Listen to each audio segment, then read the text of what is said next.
رمضان کا مبارک مہینہ بس آنے ہی والا ہے اور ہم سب کے دل میں یہی خواہش ہے کہ اسے بہترین طریقے سے گزارا جائے۔ تو آج ہم ایک بہت ہی قیمتی نظر سے دیکھیں گے کہ اس روحانی سفر کی تیاری مؤثر طریقے سے کیسے کی جائے، اور یہ سب کچھ ایک عالمہ دین کی تعلیمات کی روشنی میں ہوگا۔ یہ کتنی خوبصورت بات ہے نا؟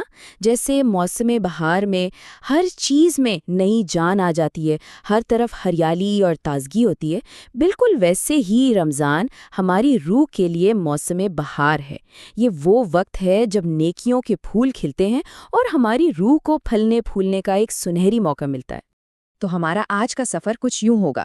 سب سے پہلے ہم یہ سمجھنے کی کوشش کریں گے کہ آخر تیاری ضروری ہی کیوں ہے، پھر اس کے 3 اہم ستونوں پر بات کریں گے، صالحین کے طریقوں سے کچھ سیکھیں گے، دل کی پاکیزگی کی اہمیت جانیں گے، اور آخر میں ایک 10 نکاتی عملی منصوبے پر بات کریں گے۔ چلیں تو سب سے پہلے اور سب سے بنیادی سوال پر آتے ہیں کہ آخر رمضان کی تیاری کرنے کی ضرورت ہی کیا ہے؟ کیا ایسا نہیں ہو سکتا کہ بس مہینہ شروع ہو اور ہم عبادتیں شروع کر دیں؟ آخر پہلے سے یہ سب کچھ کیوں ضروری ہے؟ ذرا خود نبی اکرم صلی اللہ علیہ وآلہ وسلم کے اس فرمان پر غور تو کریں۔ جنت کے دروازے کھلے ہیں، جہنم کے بند، اور سب سے بڑی رکاوٹ یعنی شیطان، وہ بھی قید۔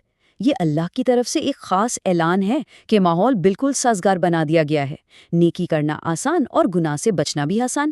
یہ ایک ایسا زبردست موقع ہے جو سال میں صرف ایک بار ہی تو ملتا ہے۔ اس مہینے کی اصل قدر کیا ہے، اسے سمجھنے کے لیے صحابہ کے دور کا ایک بہت ہی حیران کن واقعہ سنتے ہیں۔ ایک ایسا واقعہ جو یہ بتاتا ہے کہ صرف ایک رمضان کسی کی زندگی بلکہ آخرت کو کیسے بدل سکتا ہے۔ تو ہوا یوں کہ خواب میں کچھ بہت ہی عجیب دیکھا گیا۔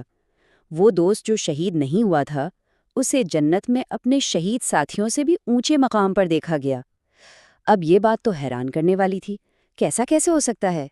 اس کا جواب خود نبی اکرم صلی اللہ علیہ وآلہ وسلم نے دیا۔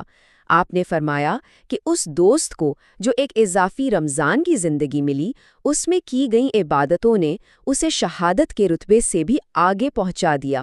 اس سے ہمیں اندازہ ہوتا ہے کہ ایک رمضان کی قیمت کیا ہے۔ اچھا، جب ہمیں یہ سمجھ آ گیا کہ رمضان کتنا قیمتی ہے، تو اب اگلا سوال یہ ہے کہ اس کی تیاری کا صحیح طریقہ کیا ہونا چاہیے۔ چلیں اس کے عملی ڈھانچے کو سمجھتے ہیں۔ اس کے لیے ایک بہت ہی جامع نقطہ نظر اپنانے کی ضرورت ہے، جس کے 3 ستون ہیں۔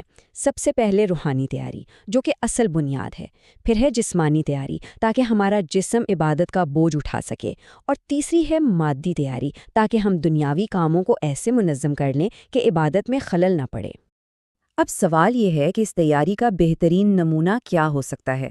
اس کے لیے ہمیں ان لوگوں کو دیکھنا ہوگا جو ہم سے بہترین تھے، یعنی ہمارے نبی صلی اللہ علیہ وسلم اور آپ کے صحابہ۔ وہ رمضان کا استقبال کیسے کرتے تھے؟ وہ صرف انتظار نہیں کرتے تھے، بلکہ مہینہ شروع ہونے سے کافی پہلے ہی اس کی تیاریوں میں لگ جاتے تھے۔ وہ رمضان سے پہلے والے مہینے یعنی شعبان میں باقاعدہ ٹریننگ کرتے تھے، کثرت سے روزے رکھتے تھے تاکہ جسم اور روح دونوں رمضان کے لیے تیار ہو جائیں۔ اس عمل کا فائدہ یہ ہوتا تھا کہ جب رمضان کے فرض روزے شروع ہوتے تھے تو جسم پہلے سے ہی عادی ہوتا تھا، اور شروع کی جو مشکل ہوتی ہے وہ محسوس ہی نہیں ہوتی تھی۔ روزوں کے ساتھ ساتھ ایک اور بہت اہم کام ہوتا تھا، اور وہ تھا قرآن سے اپنے تعلق کو تازہ کرنا۔ وہ شعبان کا مہینہ قرآن کے لیے وقف کر دیتے تھے تاکہ جب رمضان آئے تو دل اور زبان دونوں کلام الہی سے پوری طرح مانوس ہوں۔ اسی لیے صحابہ کرام شعبان کو شہر القراء یعنی قاریوں کا مہینہ کہتے تھے۔ سوچیں ذرا، یہ نام ہی بتا رہا ہے کہ ان کی ترجیحات کیا تھیں۔ ان کے نزدیک یہ صرف ایک مہینے کا نہیں بلکہ ایک پورے موسم کا جشن تھا جو قرآن کے گرد گھومتا تھا۔ جسمانی اعمال بہت اہم ہے، لیکن ان سے بھی زیادہ گہری اور ضروری تیاری ہمارے اندر کی ہوتی ہے، ہمارے دل کی۔ صحابہ کرام اس بات کو بہت اچھی طرح سمجھتے تھے کہ اللہ کی رحمت پانے کے لیے دل کا صاف ہونا ایک شرط ہے۔ اس لیے وہ رمضان سے پہلے اپنے آپسی جھگڑے ختم کر لیتے، ایک دوسرے کو معاف کر دیتے، تاکہ جب وہ اللہ کے سامنے کھڑے ہوں تو ان کے دلوں میں کسی کے لیے کوئی میل نہ ہو۔ یہ حدیث ہمارے لیے ایک بہت بڑا اصول واضح کرتی ہے۔ اللہ سے ہمارا رشتہ اس بات سے بہت گہرا جڑا ہے کہ لوگوں سے ہمارا رشتہ کیسا ہے۔ دل میں کسی کے لیے بغض رکھ کر اللہ سے معافی کی امید رکھنا بہت مشکل ہے۔ چلیں تو ان ساری باتوں کی روشنی میں اب ہم ایک بہت ہی عملی منصوبے کی طرف آتے ہیں، ایک 10 نکاتی پلان جسے اپنا کر آج سے ہی تیاری شروع کی جا سکتی ہے۔ یہ ایک مکمل خاکہ ہے۔ اس میں نیت کو خالص کرنے سے لے کر وقت کو صحیح طریقے سے استعمال کرنے تک ہر چیز شامل ہے۔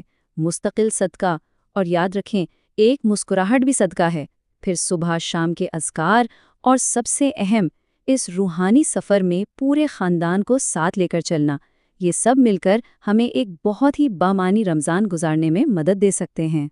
تو آخر میں ایک سوال ہے جو ہم سب کو اپنے آپ سے پوچھنا ہے، اس سال ہم ایسی کون سی ایک نئی عادت اپنائیں گے، کون سا ایک نیا قدم اٹھائیں گے جو اس رمضان کو ہماری زندگی کا سب سے بہترین اور تبدیلی لانے والا رمضان بنا دے؟ اسی سوال پر غور کے ساتھ ہم اپنی اس گفتگو کو ختم کرتے ہیں۔